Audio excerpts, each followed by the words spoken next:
Hello everyone, energy conservation and audit સબ્જેક્ટમાં ફરી પાછું આપનું સ્વાગત છે.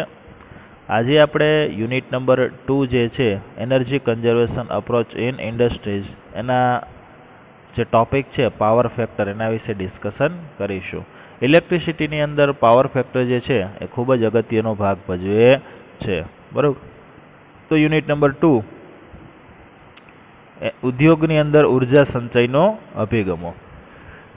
હવે આની અંદર આપણે કેવું છે, આ ચેપ્ટરમાં જેટલી પણ ડિસ્કશન કરીશું ને એ ઇન્ડસ્ટ્રીઝને લગતી જ કરીશું, બરાબર. જ્યારે પહેલા ચેપ્ટરની અંદર શું હતું કે આપણે જનરલ ડિસ્કશન કરી હતી બધી, કે ડોમેસ્ટિક સેક્ટર છે કે એગ્રીકલ્ચર સેક્ટર છે કે બધા સેક્ટરની અંદર આપણે એનર્જીનું કન્ઝર્વેશન જોયું હતું. હવે આની અંદર જે ચેપ્ટર 2 છે એની અંદર સૌથી વધારે ઇન્ડસ્ટ્રીયલ સેક્ટર જે છે એ આની અંદર આપણે કવર કરવાનું રહેશે, બરાબર. તો એના પછી આપણે જોઈએ આજે આઉટલાઇનમાં હશે introduction, power factor improvement in electrical system, એના પછી power factor of different type of load અને causes of low power factor, બરાબર.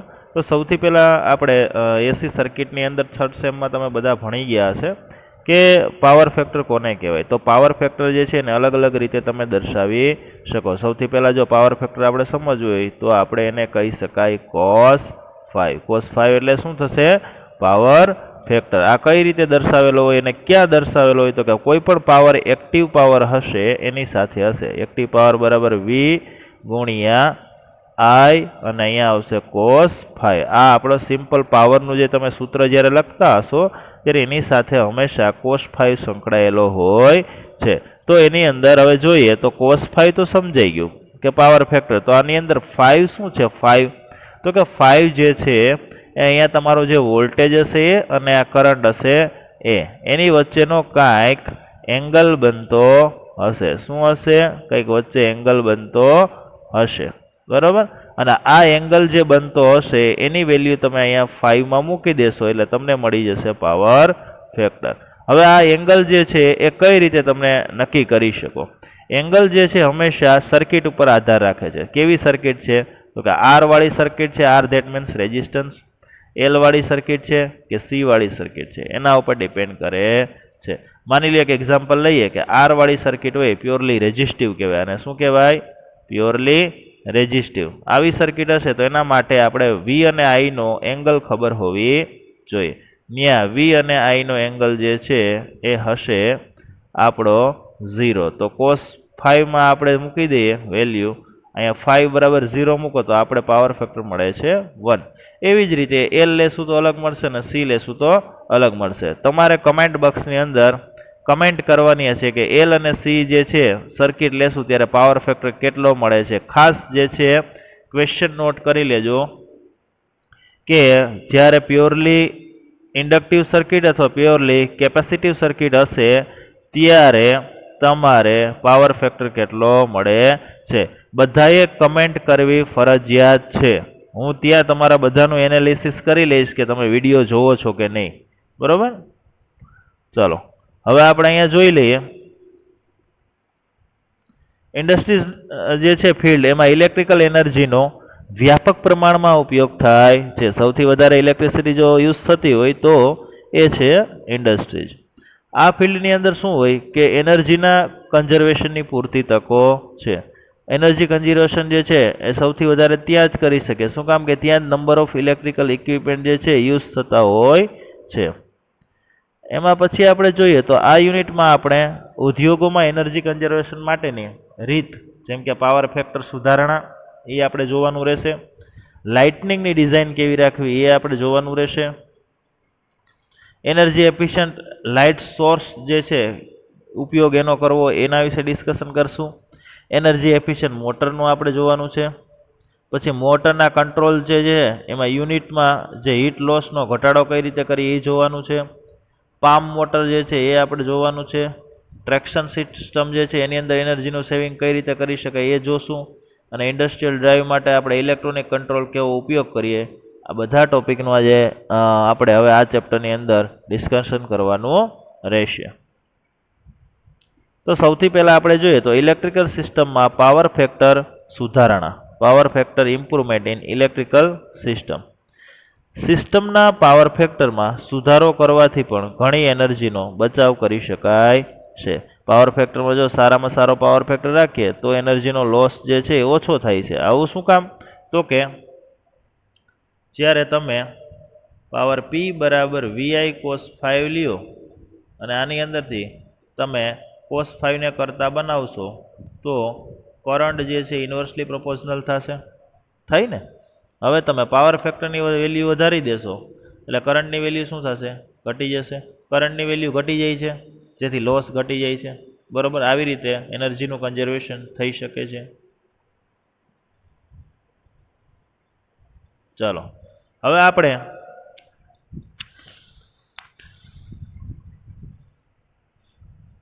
આ સમજતા પહેલાં આપણે પાવર ફેક્ટર એટલે શું એ ડિસ્કશન કરીએ. પાવર ફેક્ટર શા કારણોથી ઘટે છે? What is the reason behind? બરોબર, કે પાવર ફેક્ટર શું કામ ઘટી જાય છે? ઓછા પાવર ફેક્ટરથી થતા ગેરફાયદા તથા પાવર ફેક્ટર સુધારવાથી થતા ફાયદાઓ, પાવર ફેક્ટર સુધારવાની રીત વગેરેનો આપણે અભ્યાસ કરીએ. સૌથી પહેલાં આપણે જોઈએ અહીંયા કે પાવર ફેક્ટર કોને કહેવામાં આવે છે. જ્યારે લોડને વોલ્ટેજ V આપવામાં આવે છે, કોઈ પણ લોડ એટલે ધેટ મીન્સ ફેન છે, ટીવી છે, ફ્રીજ છે, વોશિંગ મશીન છે, આ બધાને આપણે શું આપીએ છીએ? વોલ્ટેજ આપીએ છીએ. ત્યારે કરંટ જે છે એ ફ્લો થતો હશે. શું થશે? કરંટ જે છે એ ફ્લો થતો હશે. હવે લોડ જે છે એની કેરેક્ટરિસ્ટિક પ્રમાણે કરંટ જે છે વોલ્ટેજના ફેઝમાં, રેઝિસ્ટિવ લોડ હોય તો કેવો હોય? તો કે બંને જે છે વોલ્ટેજ અને કરંટ ફેઝમાં હોય. ઇન્ડક્ટિવ હોય તો વોલ્ટેજ કરતાં કરંટ જે છે એ કેટલો પાછળ હોય? તો કે I જે છે એ પાછળ હશે. અને કેપેસિટિવ સર્કિટ હોય તો એની અંદર સામાન્ય રીતે શું હોય કે કરંટ જે છે વોલ્ટેજ કરતાં આગળ હશે. બરોબર, તો આ રીતે સર્કિટ લેગિંગ અથવા તો લીડિંગ તમે જે છે સર્કિટ કહી શકો. બરોબર, એટલે કે અહીંયા એવું સમજાયું છે, આ જે આટલી વસ્તુ એવું કહેવા માગે છે કે સર્કિટ મેં કીધું એમ 3 પ્રકારની હોય, R, L, C. તો આ સર્કિટ લેશું તેમાં V અને I આવી રીતે હશે. આ V અને અહીંયા I. L સર્કિટ હશે તો એની અંદર તમારે વોલ્ટેજ કરતાં કરંટ કેવા હશે? તો કે પાછળ હશે. અને એવી જ રીતે આ સર્કિટ લેશું તો અહીંયા વોલ્ટેજ કરતાં કરંટ જે છે એ I ડિગ્રી કેવો હશે? તો કે આગળ હશે. બરોબર, એવું કહે છે. હવે આપણે જોઈએ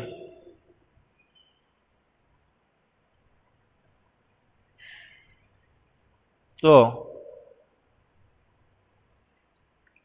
સામાન્ય રીતે RL લોડ એટલે કે પ્રતિરોધ ઇન્ડક્ટર, બરોબર, રેઝિસ્ટિવ ઇન્ડક્ટિવ પ્રકારનો હોય છે. લોડ બે પ્રકારનો હોય, કોઈ દી પ્યોરલી રેઝિસ્ટિવ હોતો નથી. કાં રેઝિસ્ટિવ હોય અને કાં ઇન્ડક્ટિવ હોય છે. હવે કરંટ વેક્ટર વોલ્ટેજ વેક્ટર કરતાં 5 પાછળ આવે છે. કરંટ વેક્ટર જે છે બરાબર વોલ્ટેજ કરતાં કેટલો 5 ડિગ્રી પાછળ હોય. અહીંયા તમે ફિગરમાં જોઈ શકો છો. અહીંયા જે છે વોલ્ટેજ લીધું, અહીંયા છે એ કરંટ લીધું છે. કેટલા ડિગ્રી પાછળ છે? તો કે 5 ડિગ્રી. આકૃતિમાં આપણે જોઈ શકીએ કે વીને OA થી દર્શાવવામાં આવેલ છે. આ જે છે વોલ્ટેજને કેના વડે દર્શાવવામાં આવેલ છે? OA વડે. અહીંયા વોલ્ટેજ તમે લઈ જ લીધા છે. જ્યારે કરંટ જે છે એને OB થી દર્શાવેલા છે અહીંયા. એટલે એવું કહી શકાય વોલ્ટેજ કરતાં કરંટ જે છે કેટલો પાછળ છે? તો કે 5 ડિગ્રી જેટલો પાછળ બનાવે છે. બરાબર, વોલ્ટેજ વેક્ટર અને કરંટ વેક્ટરના વચ્ચેના ખૂણાને કોસાઇન પાવર ફેક્ટર કહે છે. અને પાવર ફેક્ટરને કોના વડે દર્શાવવામાં આવે છે? તો કે cos 5 વડે. એ આપણે બધાને ખબર છે. હવે શાંતિથી ફિગર જોઈ લ્યો.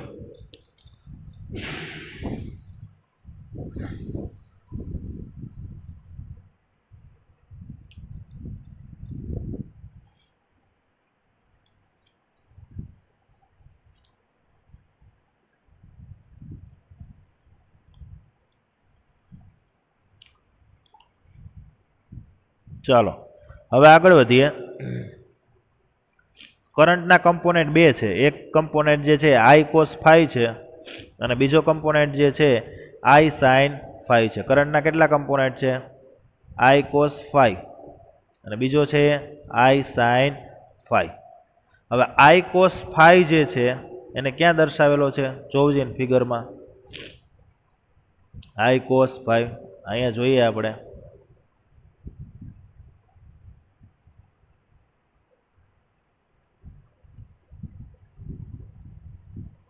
ચાલો જોઈ લ્યો. કરંટના બે કમ્પોનેન્ટ છે એને આપણે દર્શાવેલા છે I cos ફાઈવ અને I sin ફાઈવ.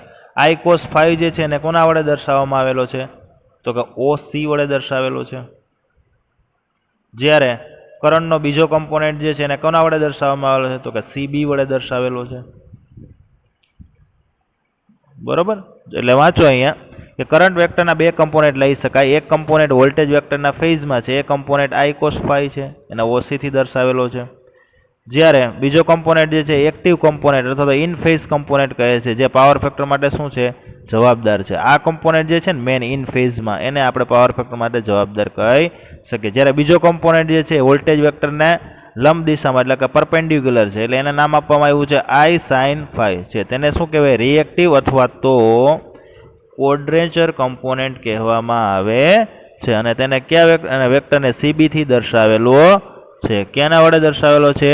તો કે CB વડે. જોઈ લ્યો અહીંયા ફિગરમાં. બરોબર, આ જે છે આપણો એક્ટિવ કમ્પોનેન્ટ, આ જે છે આપણો રિએક્ટિવ કમ્પોનેન્ટ, અને આપણે OC થી દર્શાવેલું છે, અને આપણે અહીંયા CB થી દર્શાવેલું છે. બરોબર, એટલે કરંટ કમ્પોનેન્ટના બે પ્રકાર. એક છે I cos ફાઈવ, જે પાવર ફેક્ટર માટે જવાબદાર છે, જ્યારે આને કંઈ લેવા દેવા છે નહીં. ચલો એના પછી આપણે જોઈએ તો અહીંયા કેવીએના કમ્પોનેન્ટ જોઈએ. હવે કેવીએના કઈ રીતે ડિસ્કશન કરીશું? તો કે અહીંયા કેવીએના કમ્પોનેન્ટ જોઈએ તો જે રીતે કરંટના કમ્પોનેન્ટ લીધા તેવી રીતે આપણે કેવીએના પણ લઈ શકાય છે, જે આપણે આકૃતિમાં જોઈ શકીએ છીએ.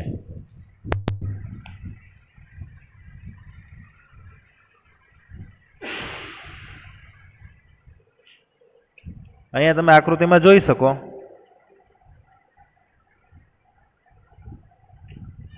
કે અહીંયા જેમ કરંટના લીધા એવી રીતે આપણે કેવીએના પણ લઈ શકીએ છીએ.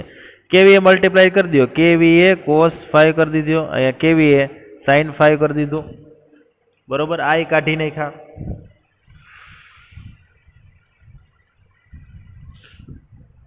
હવે તમે કેવીએ કોસ ફાઈવ કરશો અને કેવીએ સાઇન ફાઈવ કરશો તો એકમાંથી તમને મળે છે KW મળે છે. શું મળે છે?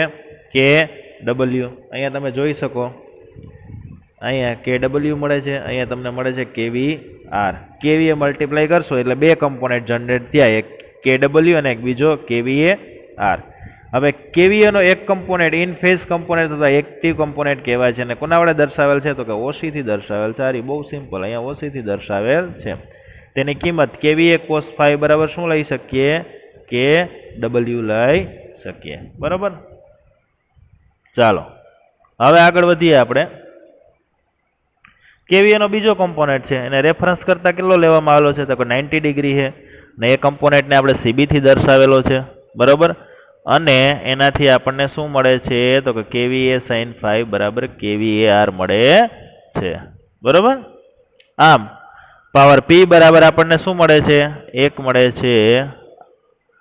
આ P બરાબર કેવીએ કોસ ફાઈવ બરાબર KW છે, અને રિએક્ટિવ પાવર Q બરાબર કેવીએ સાઇન ફાઈવ. આમ કેવીએને એપેરેન્ટ પાવર પણ કહેવામાં આવે છે, અને એને કોના વડે દર્શાવવામાં આવે? S થી દર્શાવાય છે.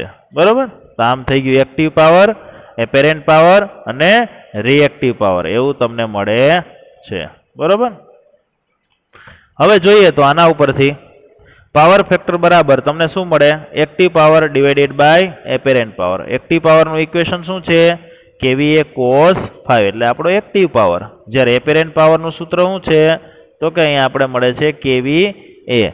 હવે આ બંને કેન્સલ થઈ જશે એટલે આપણને પાવર ફેક્ટર કોસ ફાઈવ મળી જાય. તો આના ઉપરથી કહી શકીએ કે પાવર ફેક્ટર બરાબર આપણે બીજું પણ કહી શકીએ કે active power divided by apparent power. બરાબર, તો આ રીતે તમે પાવર ફેક્ટર પણ આપણે જોઈ ગયા. બરાબર, પાવર ફેક્ટર જે છે મેં કીધું એવી રીતે અલગ અલગ સર્કિટ માટે અલગ અલગ હોય, અને પાવર ફેક્ટરના અલગ અલગ સ્વરૂપ પણ હોય છે. જેમ કે માની લ્યો આ V છે, અહીંયા I છે, આ પાવર ફેક્ટર લેગિંગ થઈ ગયો.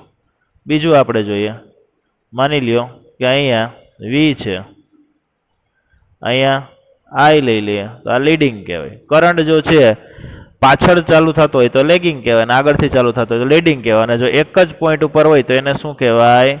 ઇન ફેઝ કહી શકો. શું કહેવાય? In phase. બરાબર, ચાલો હવે આપણે આગળ જોઈએ તો અલગ અલગ પ્રકારના લોડ આપેલા છે અને આ લોડ જે છે એનો પાવર ફેક્ટર કેવો હોય છે એ આપણે જોઈએ. તો સૌથી પહેલાં જે લોડનો પ્રકાર જે છે ઇન્ડક્શન મોટર છે.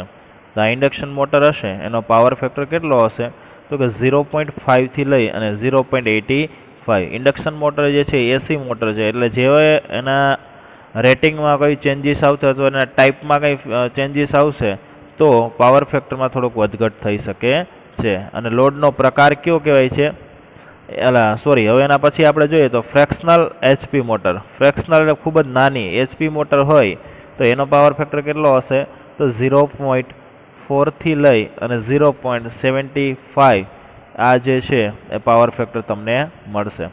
એના પછી તમને કહીએ તો સિંક્રોનસ મોટર ફેન.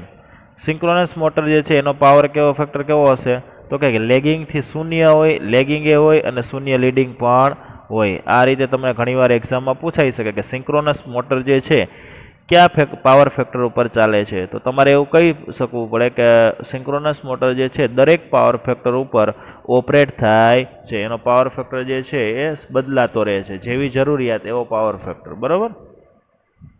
એના પછી તમારે જોવાનું છે ઇનકન્ડેન્સન્ટ લેમ્પ. ઇનકન્ડેન્સન્ટ લેમ્પ જે છે એનો પાવર ફેક્ટર કેટલો હશે યુનિટી. હવે જો આ એક ખાસ ક્વેશ્ચન યાદ રાખ્યા જેવો છે.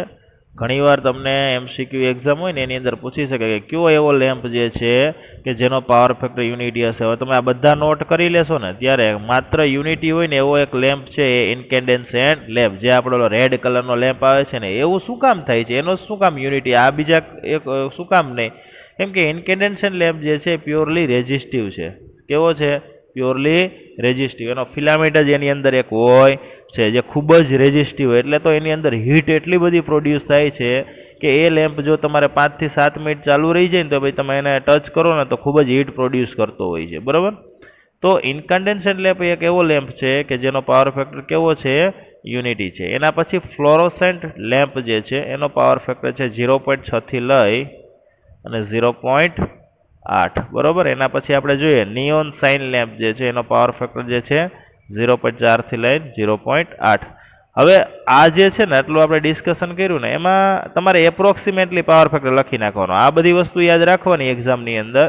એમાં ઇનકન્ડેન્સન્ટ લેમ્પનો યુનિટી પાવર ફેક્ટર બાદ કરતાં બધાનો એપ્રોક્સિમેટલી એ અને આ સિંક્રોનસ મોટર આ બે વસ્તુ યાદ રાખજો.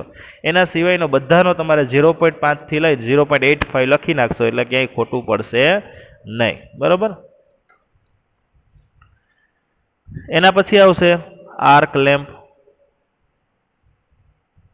એનો પાવર ફેક્ટર 0.3થી લઈને 0.7. એના પછી રેઝિસ્ટન્સ ફર્નેસ એનો 0.6થી લઈને 0.9. એના પછી ઇનકન્ડેન્સન્ટ ફર્નેસ એનો 0.6. આર્ક ફર્નેસ 0.3થી લઈને 0.4. એના પછી આપણે જોઈએ તો રેઝિસ્ટન્સ વેલ્ડિંગ એનો 0.4થી લઈને 0.75. અને આર્ક વેલ્ડિંગ જે છે એનો પાવર ફેક્ટર આવશે 0.8. બરાબર. તો અલગ અલગ પ્રકારના લોડ છે અને એમના પાવર ફેક્ટર દર્શાવેલા છે. બરાબર. હવે એના પછી આપણે જોઈએ તો causes of low power factor. Power factor ઓછો હોય એના કયા કયા કારણો એના માટે જવાબદાર છે એ આપણે જોઈએ. પાવર સિસ્ટમમાં ઓછા પાવર ફેક્ટર થવા માટે નીચેની બાબતો જે છે એનો ભાગ ભજવે છે. જેમ કે પેલું લોડની કેરેક્ટરિસ્ટિક્સ. લોડ જ એવા હોય કે જે પોતાને પાવર ફેક્ટર જે છે એનો એવો હોય. મીન્સ કે જો ઇનકન્ડેન્સન્ટ લેમ્પ જે છે એનો પાવર ફેક્ટર કેટલો છે કે યુનિટી છે. હવે એમાં તો આપણે કંઈ ચેન્જીસ કરી શકતા નથી. કોઈ નિયોન લેમ્પ છે તો એનો 0.4થી લઈને 0.6 છે તો એમાં એનો પાવર ફેક્ટર પહેલેથી જ ઓછો હોય, ડિઝાઇન કરેલો હોય ત્યારથી જ. કેમ કે એ આરએલ સર્કિટ હોય અથવા પ્યોરલી ઇન્ડક્ટિવ સર્કિટ હોય એના લીધે આવું બનતું હોય છે. બરાબર. તો પહેલી વસ્તુ આપણે જોઈએ કે સિંક્રોનસ અને કોમ્પ્યુટેટર મોટર સિવાયની બધી એસી મોટર છે એ ઓછા લેગિંગ પાવર ફેક્ટર પર ઓપરેટ થાય છે. બે મોટર એવી છે, એક સિંક્રોનસ અને એક કોમ્યુટેટર. આ બધા સિવાયની મોટર કેવી તો કે લેગિંગ પાવર ફેક્ટર ધરાવે. જેમ કે 3 ફેઝ ઇન્ડક્ટર મોટર છે એનો પાવર ફેક્ટર કેટલો તો કે 0.8થી લઈ અને 0.85 સુધી. બરાબર. કેવો તો કે લેગિંગ હોય છે. બે પ્રકારના પાવર, એક લેગિંગ એન્ડ સેકન્ડ લીડિંગ. આની અંદર મોટર છે એ કયા પાવર ફેક્ટર ઉપર ચાલશે તો કે લેગિંગ પાવર ફેક્ટર ઉપર. એના પછી આપણે જોઈએ અને લોડ ઘટવાની સાથે પાવર ફેક્ટરમાં શું થાય? ઘટાડો થાય છે. લોડમાં જેમ જેમ ચેન્જીસ થશે એમ પાવર ફેક્ટરમાં પણ શું થાય? ઘટાડો થાય છે. હાફ લોડ પર જે છે 0.7 હોય અને ક્વાર્ટર લોડ પર જે છે 0.5 થઈ જાય છે. જેમ જેમ પાવર ફેક્ટર લોડ ઘટતો જાય એમ પાવર ફેક્ટર પણ શું થાય? ઘટતો જાય. હવે ફ્રેક્શનલ હોર્સ પાવર મોટર જે છે એનો પાવર ફેક્ટર પ્રકાર અને લોડ પ્રમાણે 0.5 થી લઈને 0.75 લેગિંગની વચ્ચે હોય છે. આપણને આ પાવર ફેક્ટર મળે છે કોની અંદર? તો કે ફ્રેક્શનલ હોર્સ પાવર મોટર અને લોડ પ્રમાણે એનો મળે છે. એ પછી આપણે જોઈએ તો ટ્રાન્સફોર્મર પણ ઇલેક્ટ્રોમેગ્નેટિક ઇન્ડક્શનના સિદ્ધાંત ઉપર કાર્ય કરે છે. શું કામ કે પ્રાઇમરીની અંદર સપ્લાય વોલ્ટેજ આપશો, સેકન્ડરીની અંદર મેગ્નેટિક ફ્લક્સ જે છે લિંક થાય છે, એટલે ઇલેક્ટ્રોમેગ્નેટિક ઇન્ડક્ટન્સનો સિદ્ધાંત લાગુ પડે છે. એના લીધે એનો પાવર ફેક્ટર કેવો છે? ઓછો છે. શું કામ કે જે કોઇલ હોય અંદર કોર એ કેવી હશે? એની અંદર આપણે વાઇન્ડિંગ એ લેગિંગ હશે, આરએલ સર્કિટ જેવું થઈ જશે. જ્યારે ફેન હશે એનો પાવર ફેક્ટર કેટલો હશે? તો કે 0.5 થી લઈ અને 0.8 જેટલો પાવર ફેક્ટર ફેનનો હશે. જ્યારે ફ્લોરેસન્ટ ટ્યુબલાઇટ છે એનો પાવર ફેક્ટર 0.6 થી લઈને 0.8 પાવર ફેક્ટર હશે. આમ લોડની કેરેક્ટરિસ્ટિક્સ જ એવી છે કે એનો પાવર ફેક્ટર પહેલેથી કેવો રહે છે? તો કે ઓછો રહે છે. એના પછી જોઈએ ઇન્ડક્શન ફર્નેસ જે છે એનો પાવર ફેક્ટર જે છે 0.6 છે. આર્ક ફર્નેસ છે એનો પાવર ફેક્ટર 0.3 થી લઈને 0.5 છે. અને રેઝિસ્ટન્સ ફર્નેસ છે કે જેનો પાવર ફેક્ટર 0.6 થી લઈ અને 0.9 છે. બરોબર, આ રીતે આપણે તમે જોઈ શકો છો. તો પહેલો જે રીઝન છે પાવર ફેક્ટર ઓછા થવાનો એમાં છે લોડની કેરેક્ટરિસ્ટિક્સ.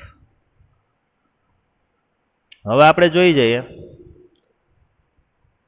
આર્ક લેમ્પનો પાવર ફેક્ટર 0.3 થી લઈને 0.7 ની વચ્ચે છે, જ્યારે નિયોન પાવર ફેક્ટર 0.4 થી 0.5 ની વચ્ચે હોય છે. આ બધા જે છે તમારે એપ્રોક્સિમેટલી યાદ રાખવાના, પ્રોપર યાદ ન રહે તો કંઈ વાંધો નહીં. એક્ઝામમાં તમે એપ્રોક્સિમેટલી 0.4 થી લઈને 0.8 સુધી લખી નાખો તો ચાલશે. પણ કયા ઇક્વિપમેન્ટનો કેવો પાવર ફેક્ટર જે છે પણ ઇક્વિપમેન્ટના નામ યાદ રાખવા જરૂરી છે. આર્ક વેલ્ડિંગના સાધનો 0.8 પાવર ફેક્ટર ઉપર ચાલે છે, જ્યારે રેઝિસ્ટન્સ વેલ્ડિંગ હોય એનો 0.4 થી લઈને 0.75 પાવર ફેક્ટર પર કાર્ય કરે છે. આમ લો પાવર ફેક્ટર માટે લોડની કેરેક્ટરિસ્ટિક્સ જે છે એ અગત્યનો ભાગ ભજવે છે. ચાલો, તો આ થઈ ગયો લોડની કેરેક્ટરિસ્ટિક્સ.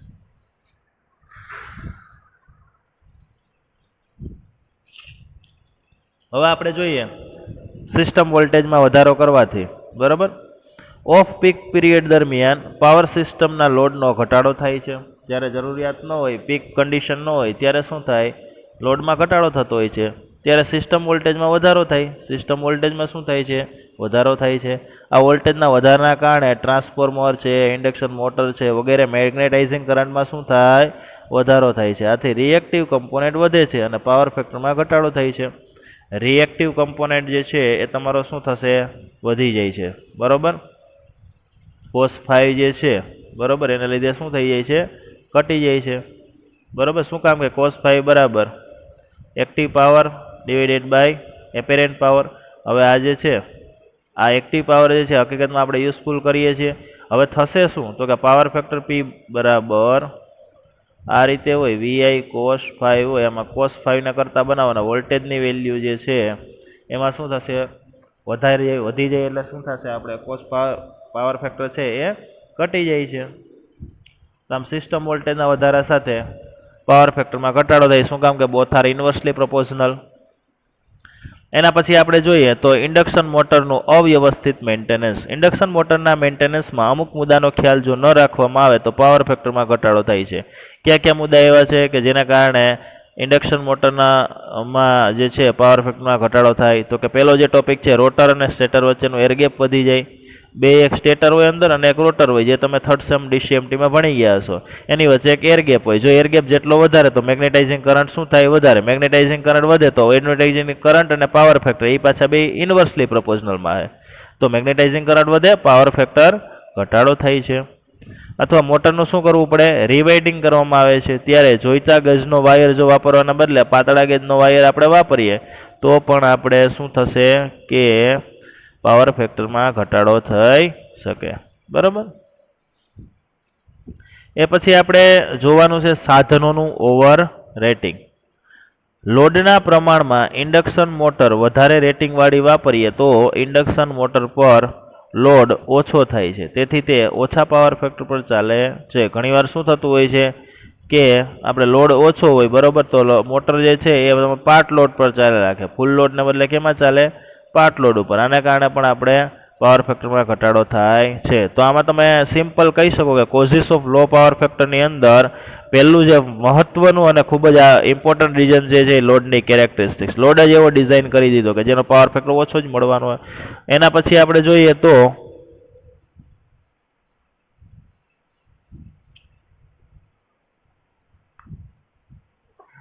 અહીંયા આપણે વાત કરીએ તો સિસ્ટમ વોલ્ટેજમાં વધારો કરીએ તો પાવર ફેક્ટર એની સાથે ઇન્વર્સલી પ્રોપોર્શનલ રિલેશન ધરાવે. વોલ્ટેજ વધે, પાવર ફેક્ટર ઘટે.